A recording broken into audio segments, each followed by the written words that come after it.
The last time we saw these two teams play, who was it? Late in the game, defeating triple teams, strip sack, forced fumble. It was TJ Watt. It was TJ Watt. I don't understand when I look at Myles Garrett, who's a great player, Micah Parsons, who's a great player, who are odds-on favorites to win Defensive Player of the Year. And pretty much in every statistical category, TJ Watt has better numbers. Now, is it a team record then because the Steelers aren't where the Cowboys are or where the Browns are? This is no disrespect to Myles Garrett. He has 1 sack in the month of December. So why Watt isn't getting higher consideration for Defensive Player of the Year when he leads the NFL in sacks? He's tied for first in hits. Fumble recoveries, he's tied for second. 4 forced fumbles, tied for fifth. Tied for sixth in tackle for a loss. But honestly, I'm looking at the stats right now. He has more sacks, more quarterback hits, more pressures, more tackles for loss, more tackles, more interceptions, more forced fumbles, more fumble recoveries, more pass deflections, and more touchdowns than Garrett and Parsons individually. Yeah, so what are we talking about? Like, why isn't he getting consideration? It's ridiculous. Yeah, it's all good, but this the 3 stats I like what you said coming from the outside linebacker position: pass deflections, forced fumbles, interceptions. When the 2 stats I say pass deflections, you was like, oh, what corner are we talking about? When the next category you say interceptions, you be like, what corner are we talking about? You're like, no, I ain't talking about the corner. I'm talking about outside linebacker. Well, who? TJ Watt. See, everybody else you name, Micah and Jared. I mean, I drew a blank that fast. Micah Parsons Garrett. And Myles Garrett. Yeah, Myles Garrett, like, don't get me wrong, man. They're some hell of a football players. Mm-hmm.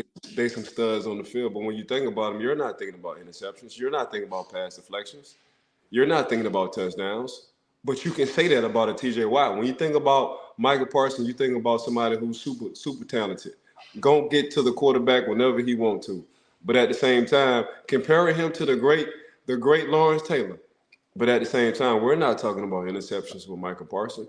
We're not talking about PBUs with Micah Parsons. When you look at Myles Garrett, you talking about a stud. Every other week, they wind up drug testing the man because he looks like somebody from outer space. But we're not talking about no PBUs. We're not talking about pass deflections. We're not talking about interceptions. We're not talking about interceptions to the house. So when you say all this, you look at categories that you will probably categorize at other positions, but it's just coming from one person, and that's TJ Watt. So what we talking about? I'm going to piggyback off this too, Ike. Think about all the games where he doesn't have Cam Hayward.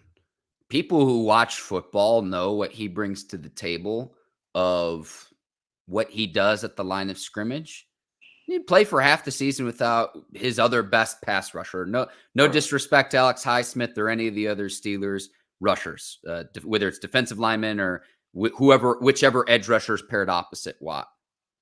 So like to piggyback onto that too. And so then it's like, okay, is this a team award or is this the defensive player of the year? What are we talking about in terms of how we define this? And as a Steelers show, we need to bring this out onto the forefront of why TJ Watt's not getting more consideration. And let me leave you with this too. If TJ Watt gets 3 more sacks this season, he'd become only the 4th player in league history to have multiple seasons with 20-plus sacks. And let me read you the list that he would join, Ike. Deacon Jones, Mark Gastineau, J.J. Watt, his brother. Some pretty good company to be in. Yeah, that's the VIP company right there. That's that A-list celebrity company. That's that, excuse me, I got 17 bodyguards around me company. That's that Hall of Fame company. That's that we talking about defensive player of the year damn near every year kind of company. And his name is TJ Watt. So when we talking about TJ Watt and you doing some kind of comparison with other good athletes in the NFL at his position, I get it. You gotta make your statement, make your case.